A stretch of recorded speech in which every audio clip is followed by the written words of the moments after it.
Well, first of all, hi, and thank you so much for joining me to take time to talk about your new album. How have you been? It's been a while since we talked last.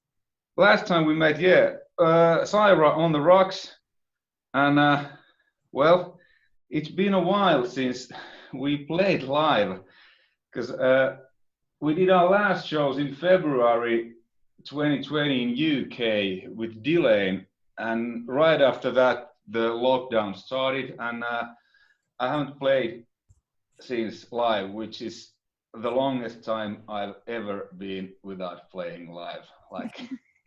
How does it feel? I mean, it seems like you have kept yourself busy in some way, at least. Well, yeah.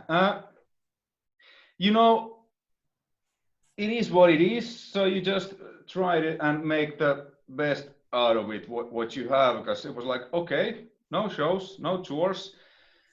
What I'm gonna do?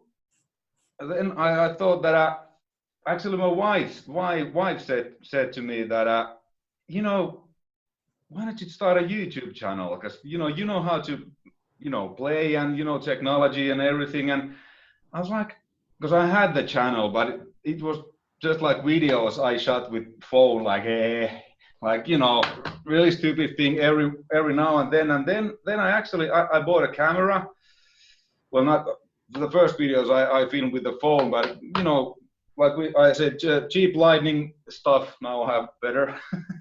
And just started to make those videos. I had no idea how to make them. I watched a lot of YouTube videos, like how to edit, how to film, how to I spent probably 2 weeks just watching stuff because I no idea. And then I was like, okay, I need an editor. Okay, Final Cut. I have Apple. Yeah, I bought that. And now I think I've become quite good at it. So that was one thing, and then we did the Red Wolf album, and now the solo album, and yeah, so I've kept myself busy. Now, yeah, your solo album is coming out pretty soon. Now, I remember when we talked about your first solo album, you mentioned the goal was kind of to show who you are as a player, and that album also had a pretty kind of diverse songs in there and different kind of vocalists. But in this way, I guess this album is even more of a solo album because it's just you playing. But what are some other differences there are in this solo album? Well, actually, quite a lot, because I've also learned how to be an engineer, recording, mixing, and mastering engineer. So I took some online courses, like watched a lot of videos, read, because the first album, when we recorded that, Laureline, a good friend of mine, produced the album. I recorded and mixed that because I had no idea. I mean, I knew how to record demos and simple stuff, but I had no idea how to properly engineer stuff, mix and use compressors and whatnot. And now, since this COVID has been, I've learned. So then when I felt that I'm actually now kind of starting to be pretty good, because many people have commented my YouTube videos that, man, these sound awesome. Like who has mixed them?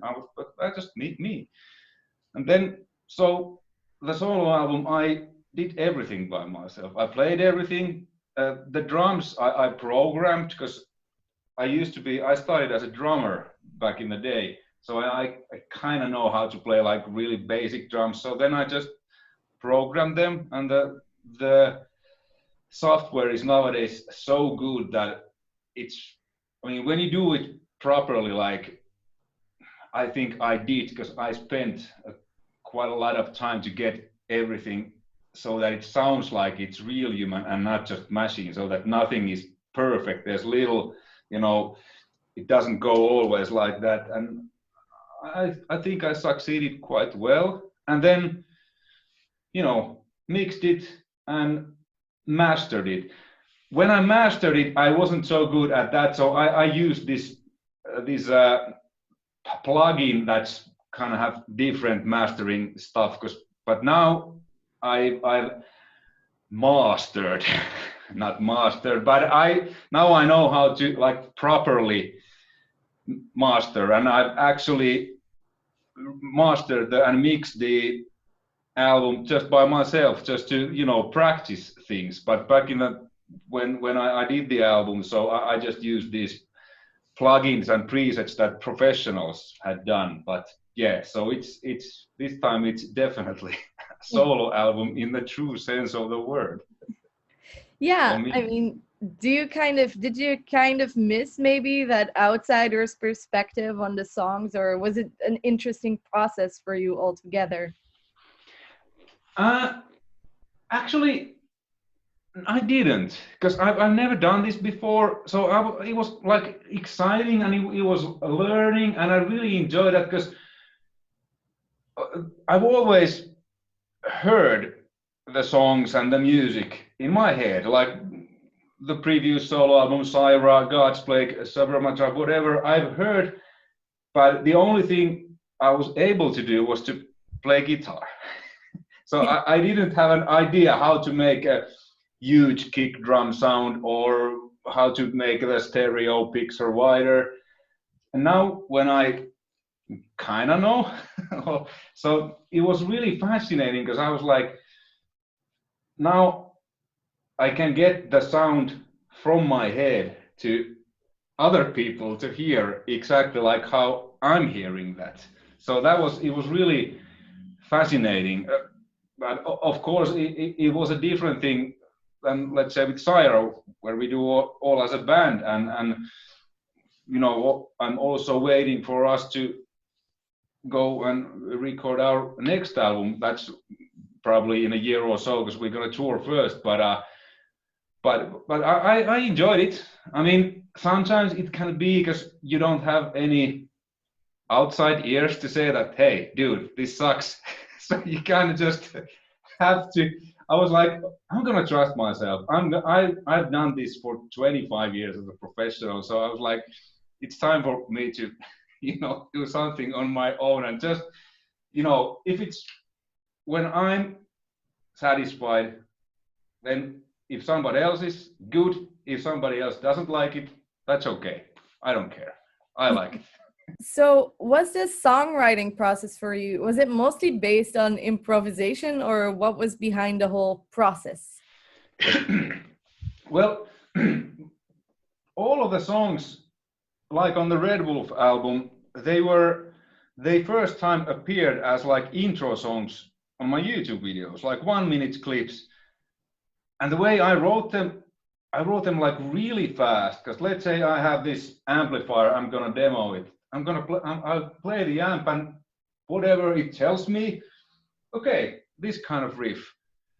And then I, open the digital DAW, and Superior Drummer, Toonjack's fantastic drum program, and then I just choose like some beat that I have, because I have a library, a lot of beats. I can write there like, okay, give me straightforward for whatever, and then I'm jamming, and then that's how they kind of.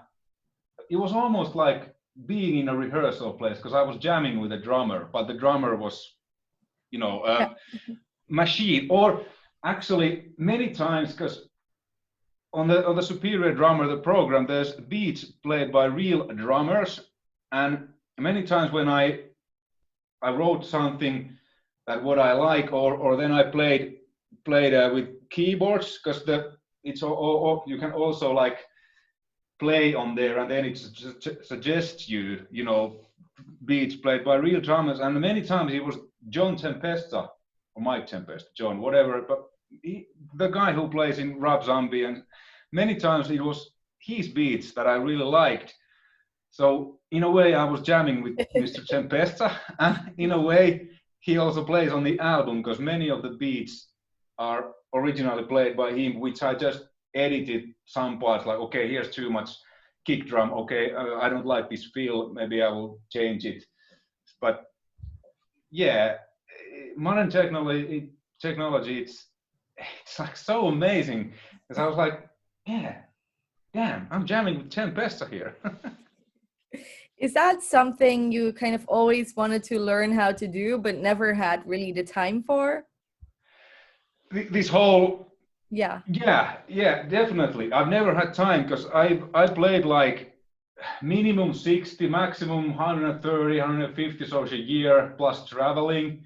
So whenever I was home, I obviously want to spend time with my wife and family and stuff, and you know, never really had the energy. I've always been interested, but never, you know. So now when this COVID thing happened, I was like, well, now I have time, no excuses, because I've always wanted to know and learn, and it's very fascinating, the whole music production world, like from technical point. And so yeah, that's what I did. Now, one of the songs is called Bogranius, and I noticed in your playthrough video that there's some kind of story behind the name. So could you tell us what it is about? Yeah, so Jens Bogren, that's his Bogranius. So he's a Swedish, fantastic, like I guess you could say legendary engineer producer. He's done so much great albums, Amorphis, Dimmu Borgir, whatever. And he released this impulse response package, which is like those of you who don't know, it's like an emulation of a guitar cabinet and microphone and speakers. And I bought the first package and I really loved that. I used one of the impulses on Red Wolf's album, and then I did a couple of videos. I really liked it. And then Jens and he's I guess he's the guy who runs the company, Jay. They contacted me, and man, awesome stuff. We love your videos. That are, you know, would you wanna kind of be a test driver, because they were releasing a second impulse response package, and then they sent it to me. Then I, you know, checked the impulses, and they asked me that, is there something you would like? And I was like, I would like to have this kind of impulse response which does this and that, and it's like a combination of this and that, like all around general IR. That's missing there, because they all were great, but I didn't found like the one. Mm-hmm. So then after a few days, Jens got back to me and okay, Euge, how about this? And then I tried it. I was like, man, this is just like I wanted it. Thank you. And then when they released the package, or a couple of days before the release, I got the pre-press release and the package, and they didn't tell me anything. So they just said, hey, okay, here's the package that comes out, and I guess you will like one of the IRs. I was like, okay, whatever. Then I opened the file. Oh, wow, virtuals. All right. Thanks, guys. So when I released the Bogranius, I didn't tell those guys.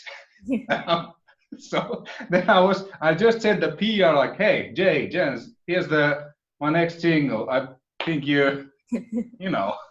And they were like, man, this is great. I was like, yeah, I kind of have to throw the ball back. Yeah, that's so.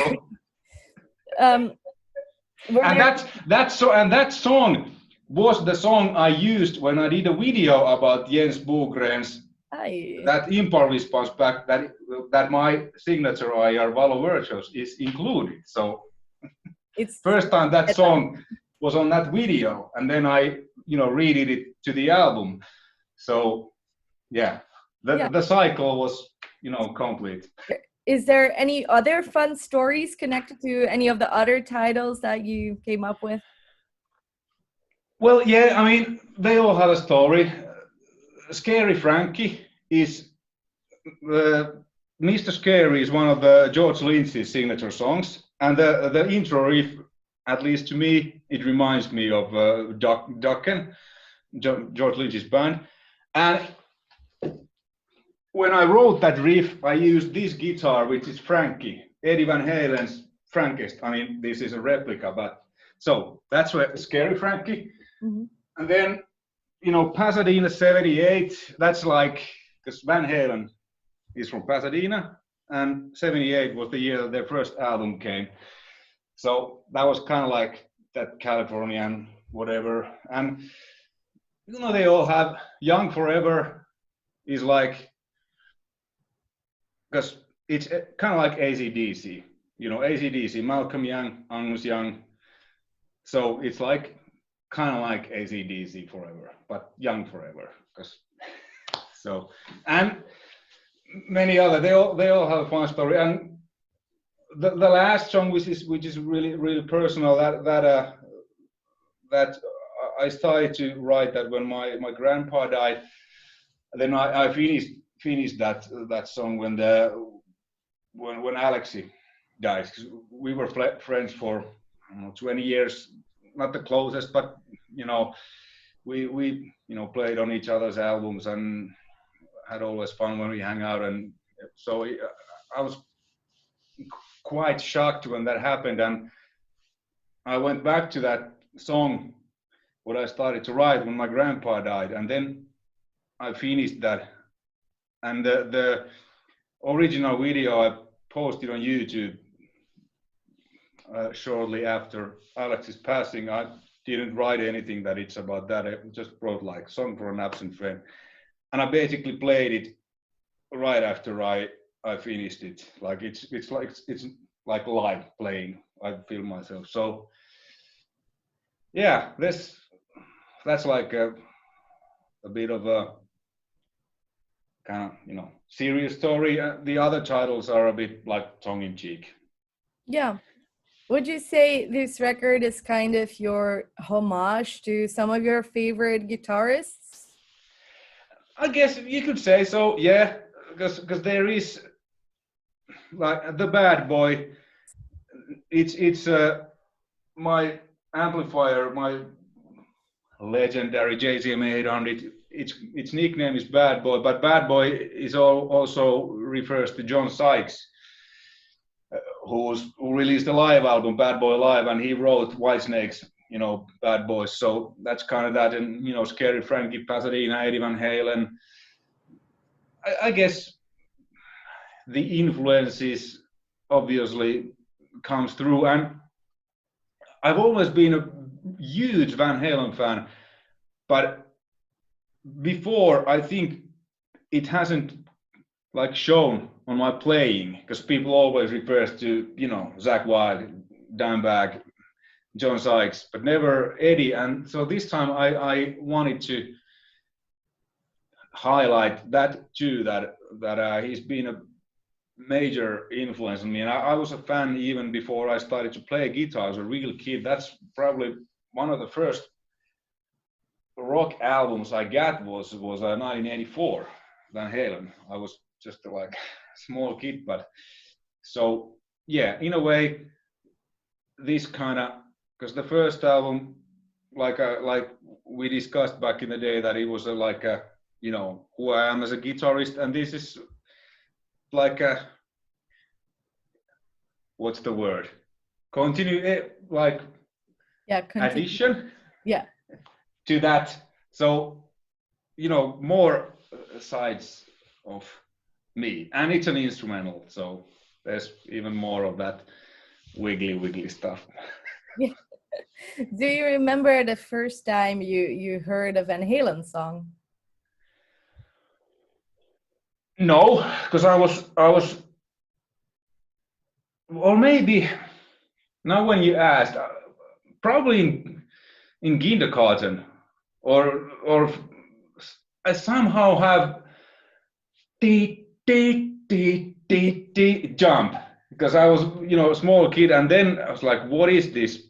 I don't remember exactly, but I kind of have a feeling that probably Jump from radio or some bigger kids from the block, hey, Van Halen, and then I was like, oh wow, all these have they've released many albums already, so yeah, probably Jump somewhere, kindergarten.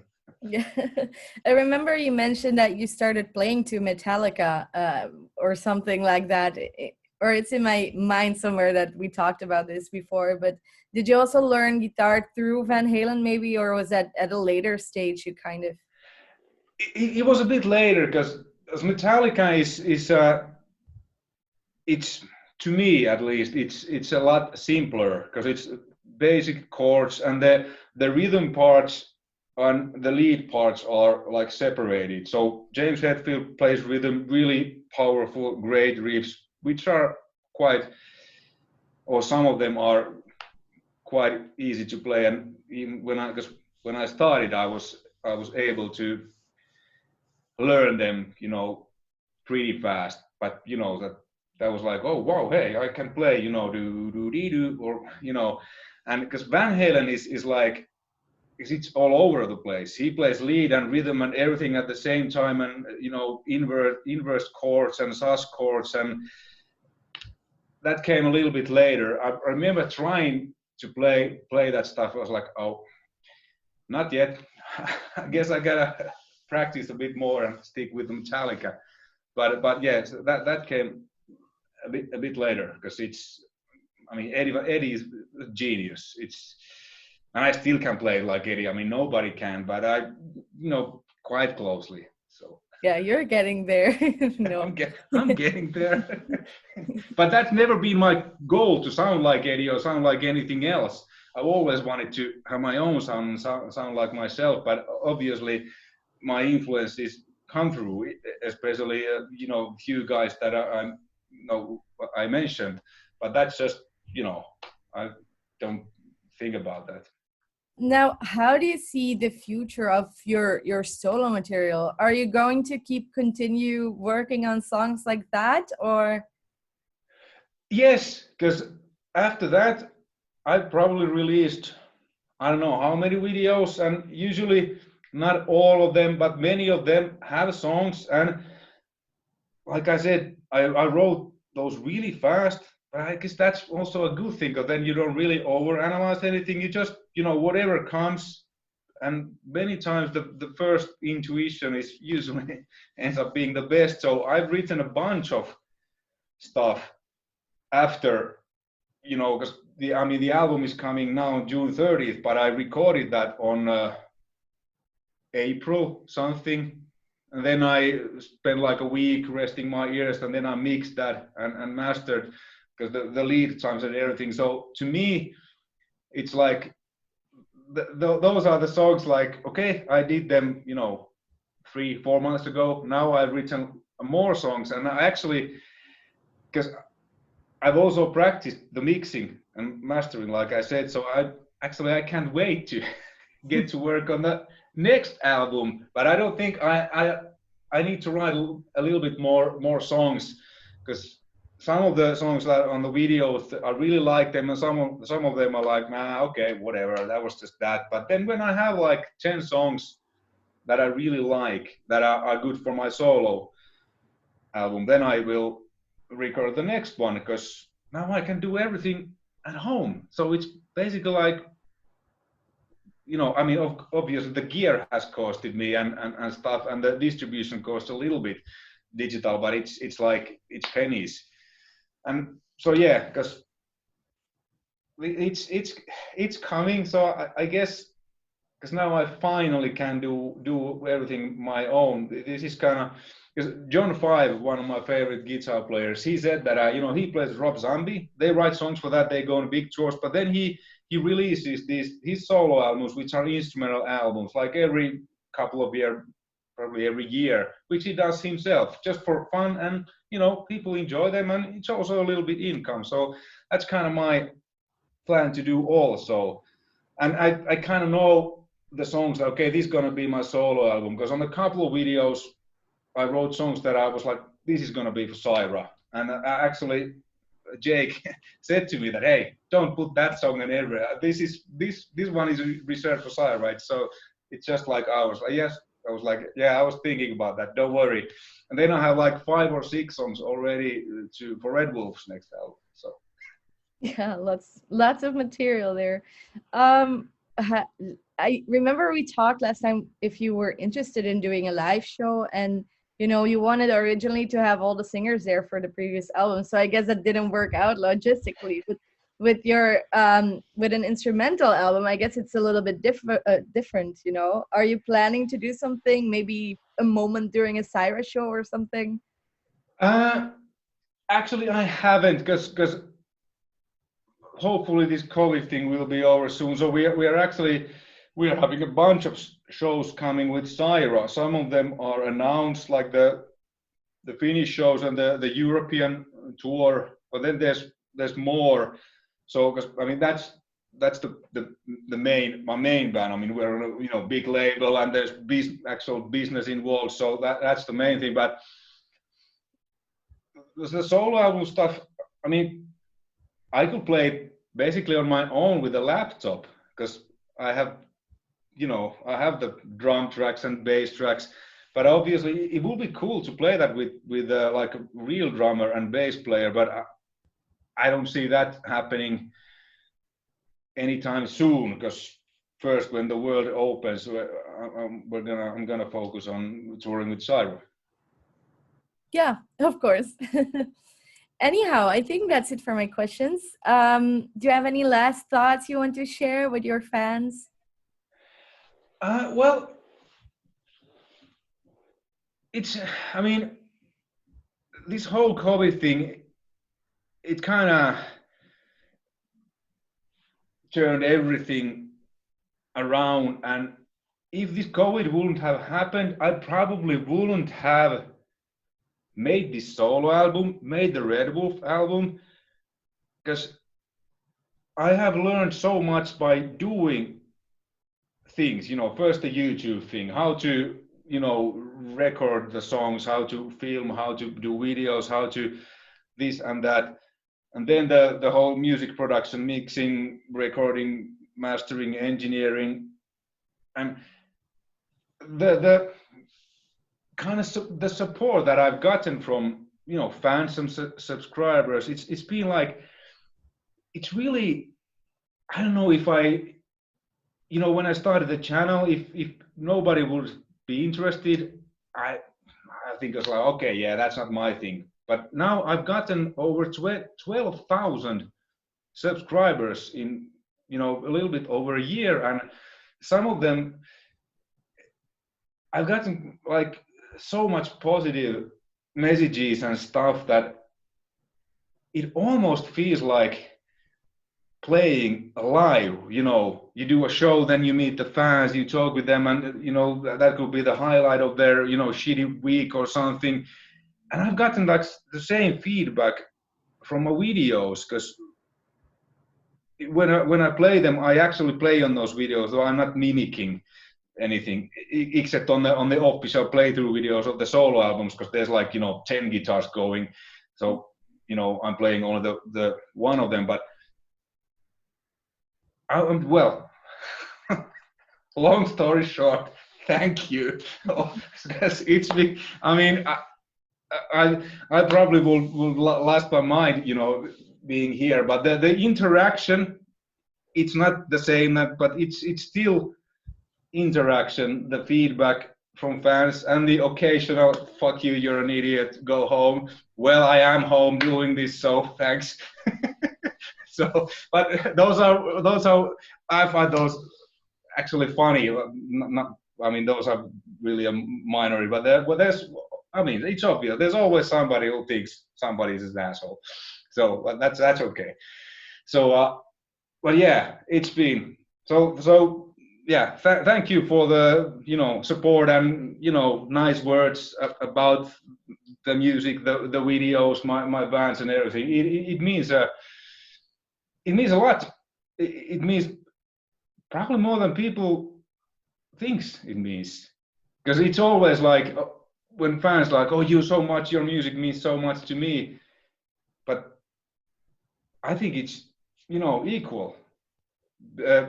It means so much to me also, that if someone finds what I created, you know, have a positive vibe to somebody's life or whatever, that's, yeah,